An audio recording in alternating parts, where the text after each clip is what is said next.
Hello, this is Janet Michael. In addition to hosting The Valley Today each weekday at noon on the River 95.3, I also produce podcasts, and I'm excited to introduce you to a new podcast series in partnership with Lord Fairfax Community College. Having provided higher education and career training for the past half-century, LFCC is tightly interwoven into the fabric of the Northern Shenandoah Valley and Piedmont regions. Join me every week for conversations with current and former students to hear their funny and inspiring stories as we learn about their journey to higher education, the role that LFCC has played, where they are now, and where they plan to go.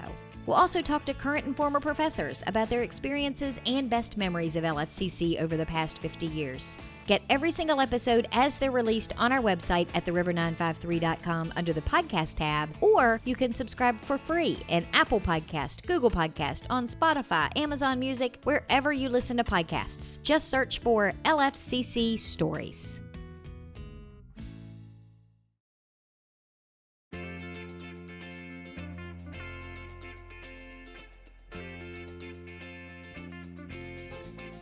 Hello and welcome to The Valley Today. I am your host, Janet Michael. Happy Friday. As you are listening to the show today, you have made it through another week, and it was a gorgeous week.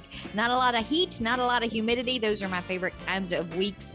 And we've got part of my fun squad on the screen pre-recording with me today. Tony Baker is with me from Frederick County Parks and Rec, and he's got even more fun stuff that it doesn't even matter about the weather because it's so much fun to go and do the things that we're going to talk about today. Doesn't matter if it's hot or if it's cold or if it's breezy or what's going on. Tony, how are you doing? How are things at Frederick County Parks and Rec? Good. Thank you for having me on today. And yeah, we're missing Chris. We're happy for Chris that he's the new director for the city Parks and Rec.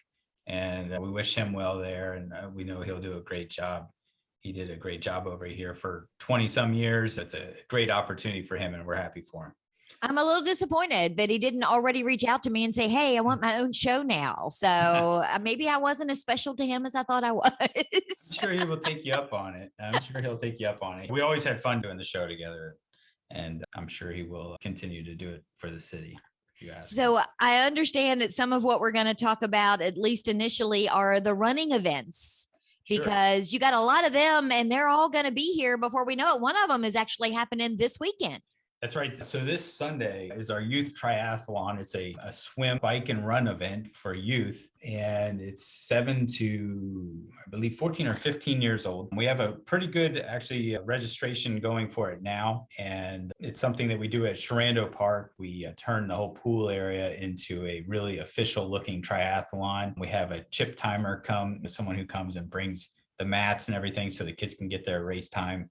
And it's something that's really cool. We have music pumping really loud and it's just a lot of fun and a great competition for kids who are into some of the non-team oriented sports and more of the endurance stuff. But yeah, so that information can be found at runathetop.net, which is our sort of our race hosting site. Another thing that's coming up on August 28th is our CCAP bike ride. And it's not a race, it's more of a tour. And it will start at Valley Health. And we have 4 different options in terms of distances. So there's a 70-mile option, a 50-mile option, a 30-mile option, and 10-mile option. So that's coming up. It's to benefit CCAP. Again, August 28th. We had to increase our capacity for that. And we had it capped at 150, and that was more so for logistical reasons. You have a lot of people on the road and it's a lot of people to keep track of traveling 70 miles. So in most cases, actually, that's the largest group is the 70-mile group. Really? Of registrants. Yeah. So that is something new to us and something that we're looking forward to. And we have several good partners in that project. And I think it's going to turn out really well.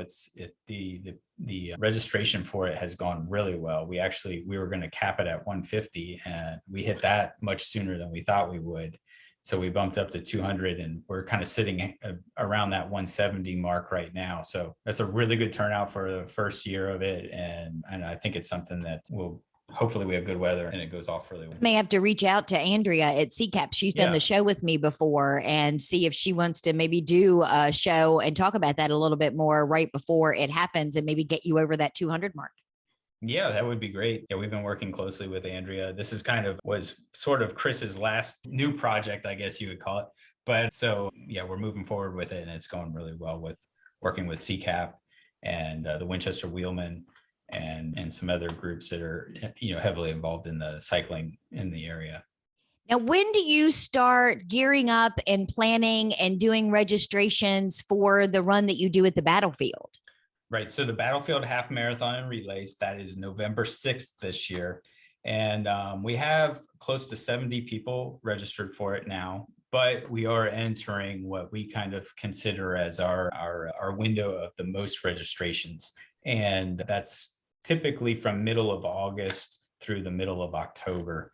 And it's when we get the most registrations. But yeah, that's open right now. You can register for that as well at runathetop.net. There are price breaks depending on when you register. So I would recommend that if you're going to do it, go ahead and get registered now. You'll save a little money. And we do have options with that where you can run it as a 4-person relay, a 2-person relay, and split the race up so that you're not doing the full 13.1 miles. And that's something that actually we have found is really popular with companies. People will register with some coworkers and they will break it up. And sometimes this has been the case, actually often, that the company will pick up the tab and pay for their registration because it's seen as like a wellness program. Well, and team building, especially if there are 4 people that are going to do it in 4s, then they can do a little contest and see who has the better time. Right. So, for example, American Woodmark has always entered multiple teams into this, and there are others, but typically we have in the upper 20s in terms of teams that run this. And so it's they'll sometimes come up with their own jerseys or their own. I've seen people run this thing in Civil War uniforms, which was interesting.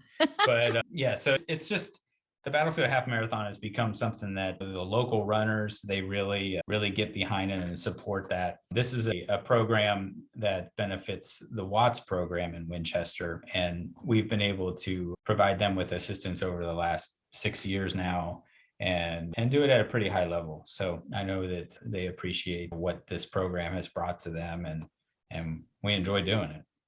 Now, do you run? Are you a runner? Am I? No. See, me neither. And I always kind of felt like you and I had that vibe going. That Chris could run and do whatever he wanted to do. But you and I were like, you know what, dude, you just have at that. Right. Yeah. Chris is a collegiate runner. His kids are collegiate runners. So, I mean, that's something that's in their family. I was more of the team sport person, and that's how I grew up. And I was more of the scorekeeper.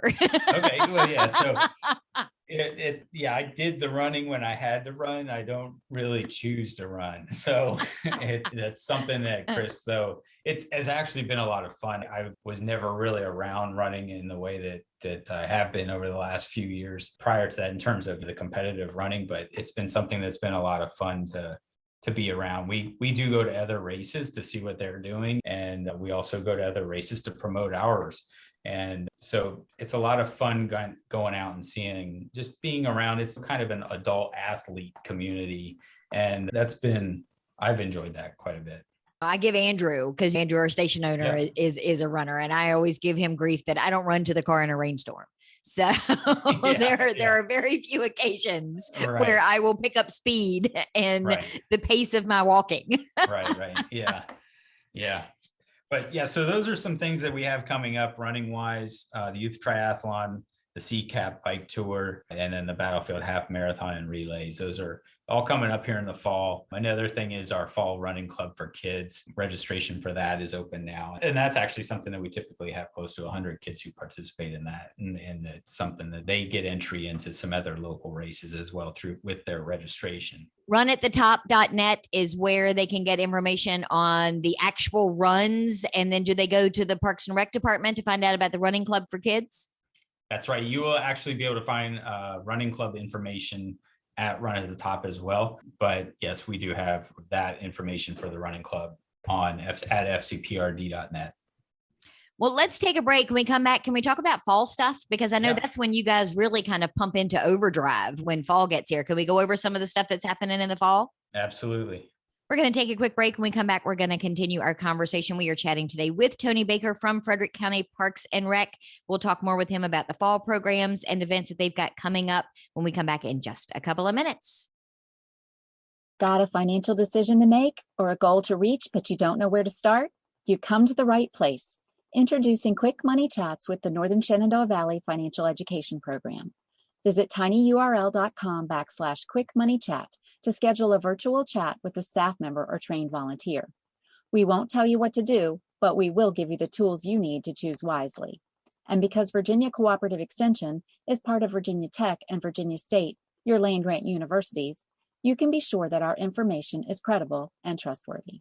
And you'll know that we aren't trying to sell you something. Maybe you want to improve your credit score, or reduce your banking overdraft fees, or even figure out if you can afford to buy that car. Sorting through tons of information on the internet can be overwhelming, and sometimes it can be hard to know who to trust. Schedule a Quick Money Chat and get the information you need to take action. Go to tinyurl.com/quickmoneychat and get financial education personalized for you.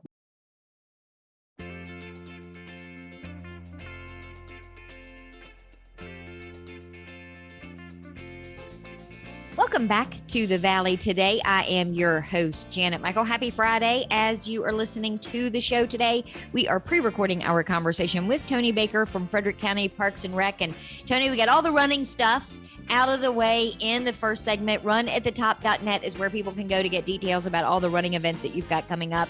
But fall, for the most part, I mean, it still feels kind of hot and crappy out because it is still August, but fall is going to be here before you know it. And if you want to do something in the fall, now is kind of when you got to be registering and know what's going on, isn't it? That's right. Yeah. Actually, for example, our fall flag football for kids, the deadline for that is August 15th. So that's not much more than a week from now. And it's something that actually catches people off guard a lot in the summer, or when we tell them that the deadline was the middle of August, but you're playing, football later in the fall. But we have our fall programs rolled out this week. Our fall activity guide is available online at fcprd.net. You can also find it on Facebook, but use fcprd.net to find your information. That's the best way, really. But yeah, we have fall is really our busiest time, I think. The summer, we have our camps going. We still have a few camps going right now, but we're starting to turn the page there into fall.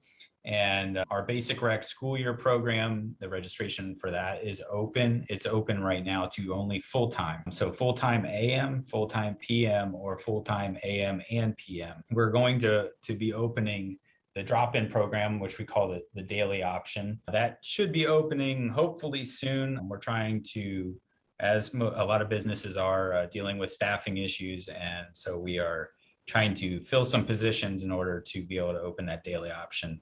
It's a little more uncertain in terms of numbers on a daily basis when we have the daily option open, and we want to make sure we have staff to cover it.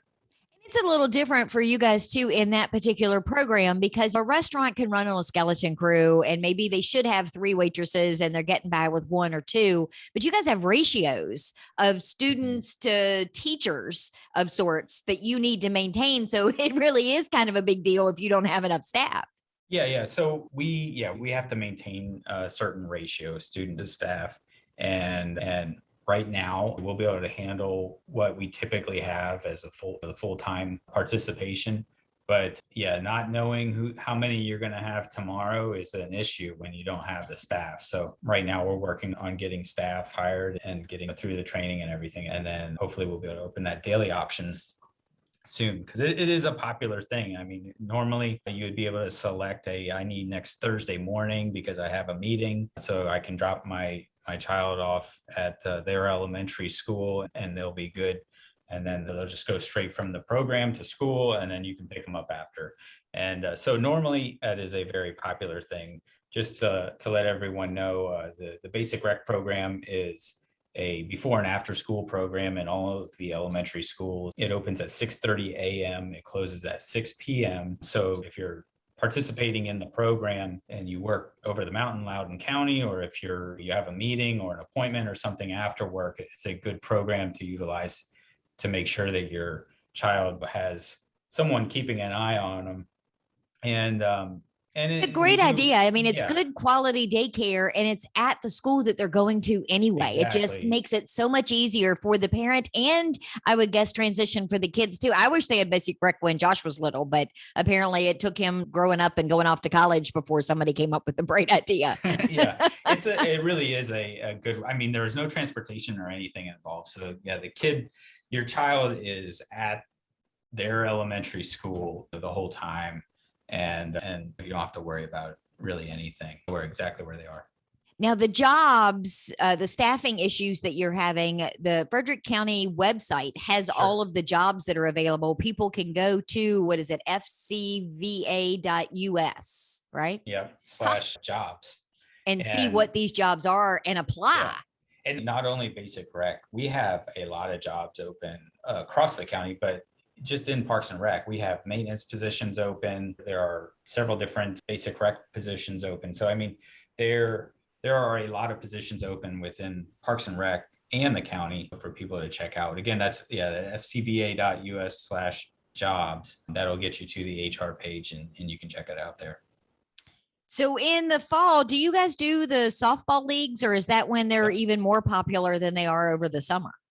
So fall softball is just as popular as summer, really. And those deadlines for the fall leagues are coming up this Sunday. But we have the men's leagues, the co-rec, co-ed teams. Those are all very popular in the fall.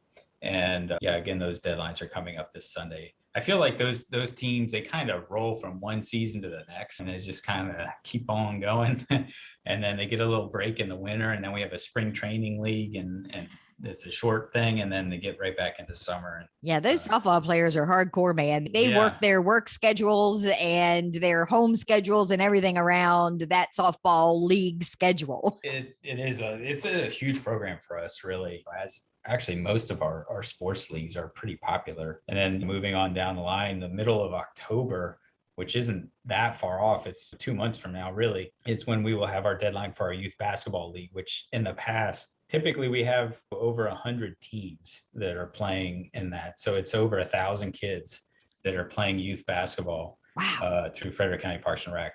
So those deadlines will be here before we know it as well. And one other sports event that we have coming up is our annual golf tournament that benefits Special Olympics. And that is September 3rd. So it's the Friday before Labor Day weekend. And it's held at Rock Harbor.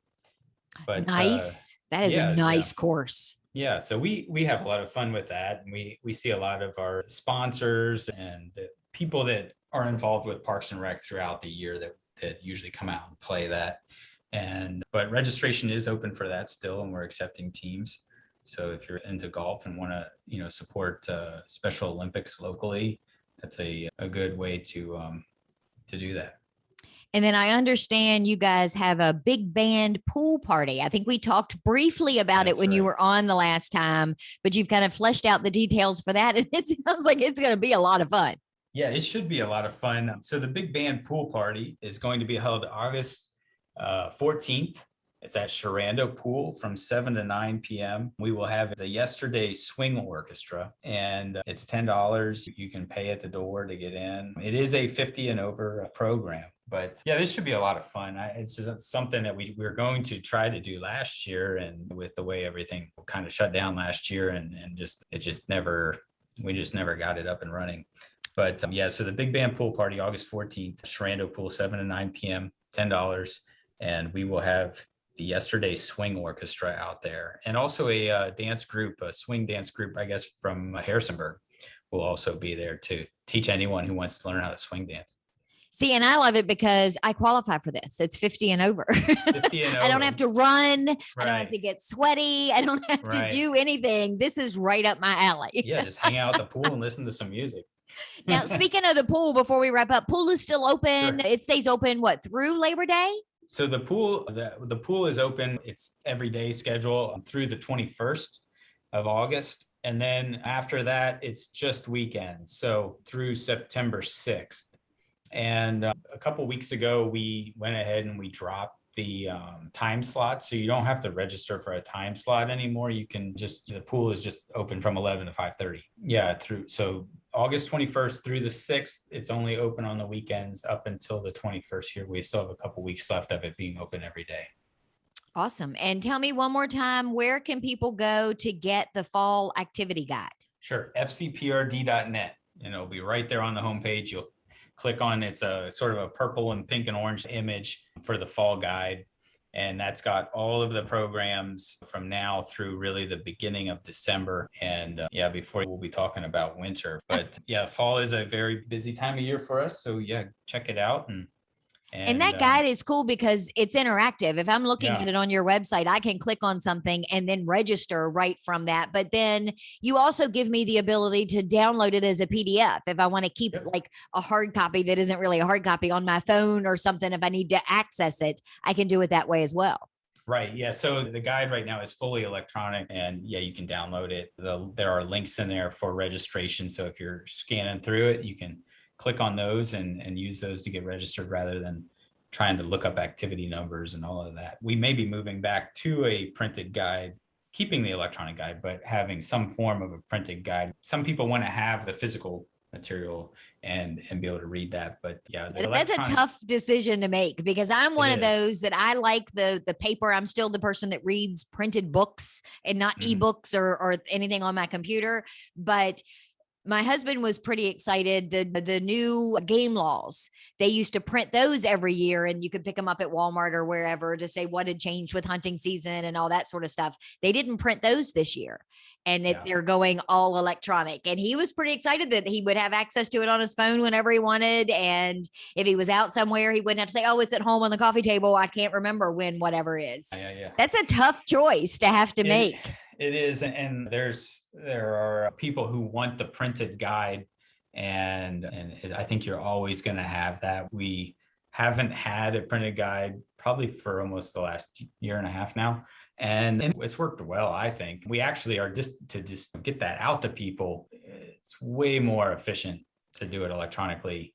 But I do understand there are people that we're missing, and we're hoping that going back to a printed guide, it won't be the same as the current or the past printed guide, but we'll have something for them to look at.